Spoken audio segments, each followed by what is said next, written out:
The Mayer's relation today, and the expression for the Mayer's relation is Cp minus Cv equals to R, where Cp is your specific heat at constant pressure, Cv is your specific heat at constant volume, and R is your gas constant. Okay, now let's suppose इस तरीके से एक gas chamber है, ठीक है, और ये इस पर हमने पिस्टन लगा हुआ है, ये हमारा इस तरीके से पिस्टन लगा हुआ है, और इसके अंदर हमने क्या फिल कर दिया, इसके अंदर हमने गैस फिल की, and let's say better to say हमने क्या फिल किया, आइडियल गैस इस पे फिल की है। क्या फिल किया है?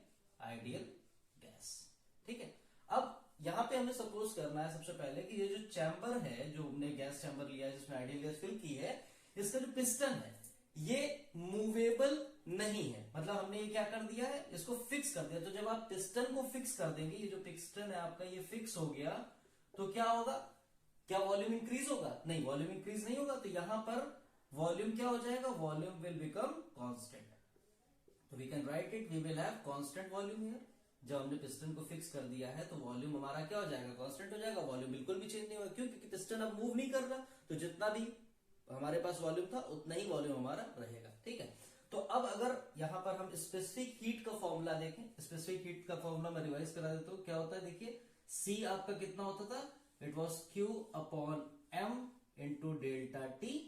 ठीक है, ये आपका फॉर्मूला होता था।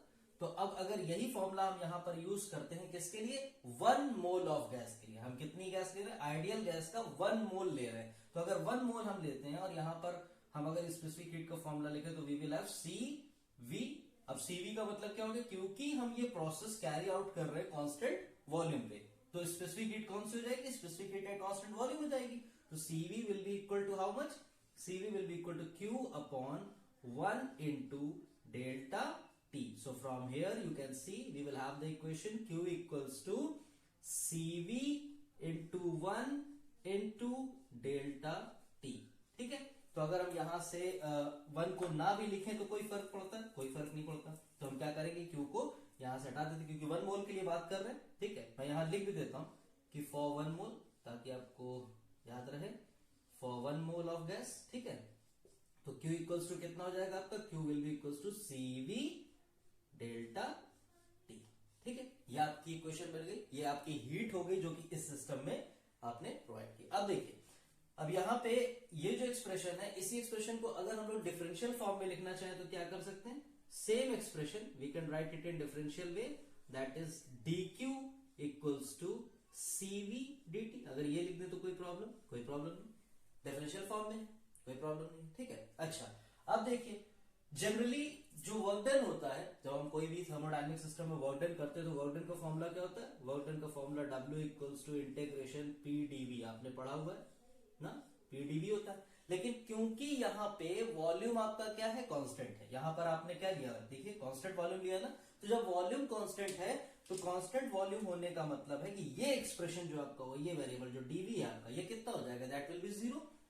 जब वॉल्यूम इंक्रीज ही नहीं किया तो हमने क्या उस पर कोई वर्क डन किया है, हमने कोई वर्क डन उस पर नहीं किया, तो वर्क डन हमारा कितना आएगा, work done will come out to be 0, यानी कि W हमारा वर्क डन कितना हो गया, 0। अब अगर हम यहां पर first law of thermodynamics apply करें, ठीक है, अगर हम यहां पे first law of thermodynamics apply करते हैं तो हमारे पास इक्वेशन क्या होगी, generally first law of thermodynamics क्या कहता है, देखिए, first law of thermodynamics is Q equals to W plus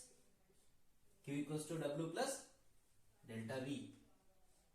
ठीक है, delta U, V delta U।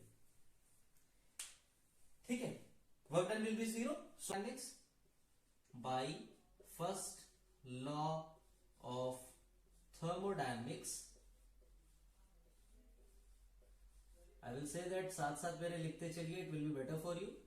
First law of thermodynamics हमारे पास क्या लॉ आ जाएगा, देखिए, Q will be equal to W plus delta U। ठीक है, Q is the heat, W is the work done, U is the internal energy of the system. ये आपका first law of thermodynamics equation आ गई आपकी। अगर इसी equation का हम डिफरेंशियल फॉर्म लिखें तो what we will have dQ equals to dW plus du। Yes it is. ठीक है, अब देखिए, dQ हमारे पास कितना, हमने ये dQ लिया हुआ है CV dt, तो इसकी वैल्यू हम यहां सब्स्टिट्यूट कर देंगे, we will have CV dt। ठीक है, CV dt। अब dt क्या है यहाँ पे, dt वो टेम्परेचर है। देखिए जब गैस आपकी कांस्टेंट वॉल्यूम पे थी, आप नीचे से क्या कर रहे हो, नीचे से तो हीट सप्लाई कर रहे हो ना, इसे गर्म कर ही रहो बराबर, इसको आप बराबर गर्म कर रहे हो, तो इसमें क्या होगा, टेम्परेचर इसका बढ़ता जाएगा ना, कांस्टेंट वॉल्यूम रहे लेकिन टेम्परेचर तो बढ़ता जाएगा। प्रेशर कुकर में क्या करते हैं, प्रेशर कुकर का वॉल्यूम कांस्टेंट रहता है, लेकिन आप नीचे से हीट दे दो तो जो भी चीज अंदर रखी है वो गर्म होती जाती है ना, उसका टेम्परेचर तो बढ़ता रहता है। तो हमने ये एज्यूम किया है कि यहाँ पे टेम्परेचर बढ़ बढ़ के जो हीट सप्लाई कर रहे थे, इसकी वजह से टेम्परेचर बढ़ के कितना हो गया, dt हो गया। तो ये dt यहाँ पर यही लिखा है, कंफ्यूज होने की नीड नहीं है इसमें, ठीक है। ये आपका dt कौन सा टेम्परेचर था जो यहाँ पे हीट सप्लाई करने की वजह से इंक्रीज हुआ, तो वो टेम्परेचर dt है, वही हमने यहाँ पे मेंशन कर दिया, ठीक है। अच्छा अब देखिए dw आपका वर्क डन कितना था, वर्क डन आपका 0 आया था, तो इसको हम कर देते हैं 0, और मान लेते हैं कि ये जो टेम्परेचर इंक्रीज किया है इसकी वजह से जो इंटरनल एनर्जी सिस्टम की थी वो कितनी थी, du थी, तो वो हम du ही ले लेते हैं। सो यहां से हमारी internal energy du will be equal to कितना, ये हमारी आ जाएगी cv dt। तो ये आपकी हो गई पहली equation. I hope this is clear. एक बार जल्दी से देख लेते हैं क्या किया। एक हमारे पास चेंबर था जिसमें पिस्टन को हमने फिक्स किया, आइडियल गैस फिल की, और उसमें हम बराबर हीट सप्लाई कर रहे हैं, तो क्या हो रहा है, उसमें टेम्परेचर इंक्रीज करेगा, dt टेम्परेचर इंक्रीज करेगा। कांस्टेंट वॉल्यूम में कैरी आउट कर रहे हैं, तो 1 मोल आइडियल गैस के लिए जो हमारी स्पेसिफिक हीट आएगी वो कितनी होगी, that will B Q upon 1 delta T, ठीक है। अब इसको अगर हमने थोड़ा रीअरेंज किया तो Q will be equal to CV delta T, और इसका अगर हम डिफरेंशियल फॉर्म लिखे तो क्या हो जाएगा, that will be dQ equal to CV dt, ठीक है। क्योंकि वॉल्यूम कांस्टेंट है तो यहाँ पे वर्क डन 0 हो गया। थर्मोडायनेमिक्स की फर्स्ट लॉ की इक्वेशन यूज की, उसका डिफरेंशियल फॉर्म लिखा, सारी वैल्यू सब्स्टिट्यूट की, we will have du equals to CV dt। इतना क्लियर। अब क्या करेंगे, अभी हमने जो काम किया है, ये जो गैस को हमने हीट किया है वो किस पे किया है, वो हमने कांस्टेंट वॉल्यूम पे किया है। अब की बार हम क्या करेंगे, अब की बार हम इसे कांस्टेंट प्रेशर पे हीट करके देखते हैं क्या होता है। देखिए इसको रब कर दूं मैं, शैल आई रब इट, ठीक है। अब चलिए इसको रब करके देखते हैं, इसको रब कर देते हैं ताकि जगह मिल जाए थोड़ी सी। आई होप लिख चुके होंगे आप लोग, अगर नहीं लिख चुके तो आप बैक में जा करके वीडियो को रिवर्स करके फिर से देख सकते हैं, ठीक है, स्क्रीनशॉट ले सकते हैं। अब की बार हमें क्या करना है, हमें कांस्टेंट प्रेशर पे करना है। तो लेट्स से हमने यहाँ पर जो गैस चैम्बर लिया है, अगेन उसमें हमने क्या किया, आइडियल गैस फिक्स की, ये हमारा पिस्टन हो गया, यहाँ पर गैस हमारी आइडियल गैस है, आइडियल गैस फिक्स नहीं करेंगे, आइडियल गैस को फिल करेंगे, ठीक है, फिक्स ही कर दिया, कोई प्रॉब्लम नहीं। आइडियल गैस ये हमारा हो गया पिस्टन। अब की बार लेकिन एक चेंज है, क्या चेंज है, now this piston is a movable piston, this is not a fixed piston, this is a movable piston. अब की बार ये पिस्टन कैसा है, ये मूवेबल पिस्टन है, ठीक है। और फिर से हमने क्या किया, फिर से इसको हीट सप्लाई करना हमने शुरू किया। जब हीट सप्लाई करेंगे, पिछली बार क्या हुआ था, टेम्परेचर इंक्रीज हुआ था, यहां पर भी टेम्परेचर इंक्रीज होगा, let's say temperature increment again same dt। अब ऐसा क्यों, ऐसा क्यों, क्योंकि हमने गैस कैसे ली है, आइडियल गैस, ठीक है।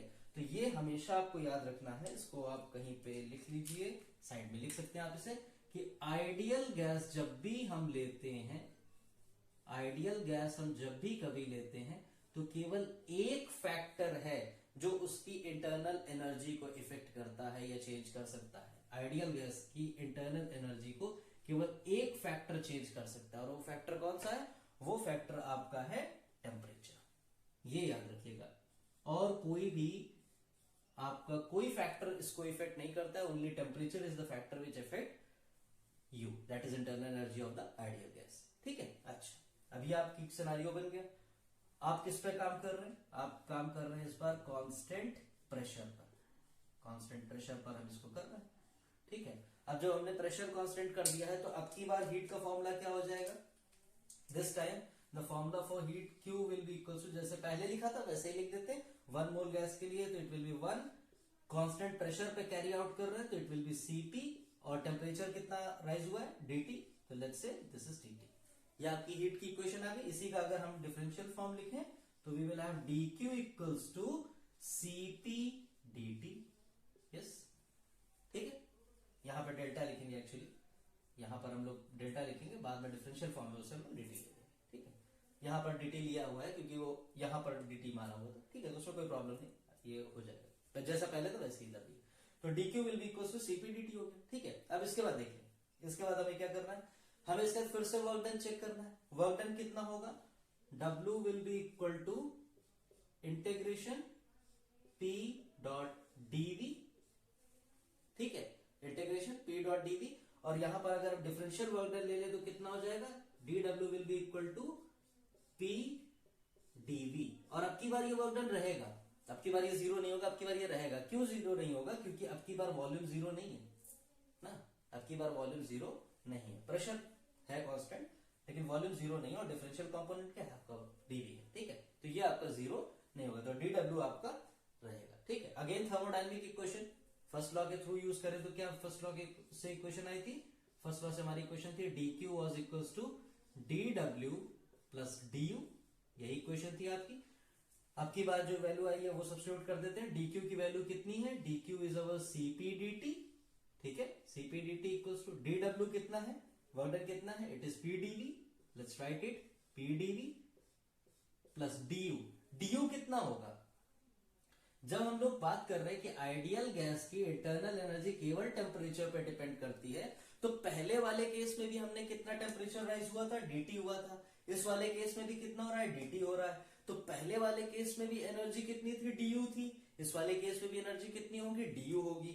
तो हम यहाँ पर क्या करें, हम यहाँ पे फिर से du की वैल्यू लिख देते हैं, du ऐसे ही लिख देते हैं, और अब आप देखिए du की वैल्यू पहली इक्वेशन से देखिए, जो फर्स्ट इक्वेशन बनाई थी, तो du was equals to how much, du was equals to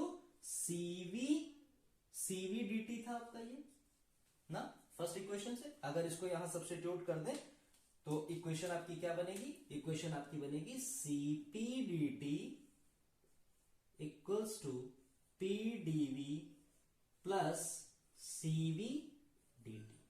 यहां तक कोई प्रॉब्लम, ठीक है। अब इसके बाद क्या करें, हमें पता है आइडियल गैस की इक्वेशन क्या होती है, आइडियल गैस की इक्वेशन होती है pv equals to RT, actually it is PV equals to nRT, but since we are talking about 1 mole only, so we will take PV equals to RT।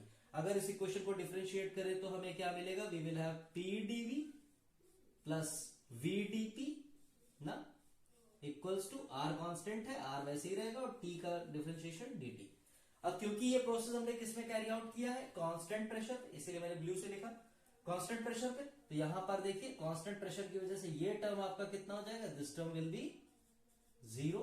जब ये term आपका zero हो गया, यानी यहां से आपके पास क्या आ गया, your p dv will be equal to r dt, ठीक है, p dv will be equal to r dt। ये जो वैल्यू आई है आपकी p dv equal to r dt, इसको क्या कर सकते हैं, इसको हम जो है यहां से उठा करके क्या यहां पर सब्स्टिट्यूट कर सकते हैं, बिल्कुल कर सकते हैं। अगर इसको सब्स्टिट्यूट कर देंगे तो अब हमारी इक्वेशन क्या बनेगी, देखिए, we will have cp dt equals to p dv की जगह r dt, so it will be r dt plus cv dt, ठीक है। इसको इधर ले आइए, dt अगर कॉमन लेके सबसे हटा दें, dt सबसे कॉमन लेके हटा दें तो क्या बचेगा, cp equals to r plus cv, और इसको अगर रीअरेंज कर ले तो cp minus cv equals to r, ठीक है। So this is the Mayer's relation, ये आपकी जो इक्वेशन आई है, this is known as your Mayer's relation, that is difference of specific heat at constant pressure to specific heat at constant volume will be equal to gas constant R. Okay, I hope this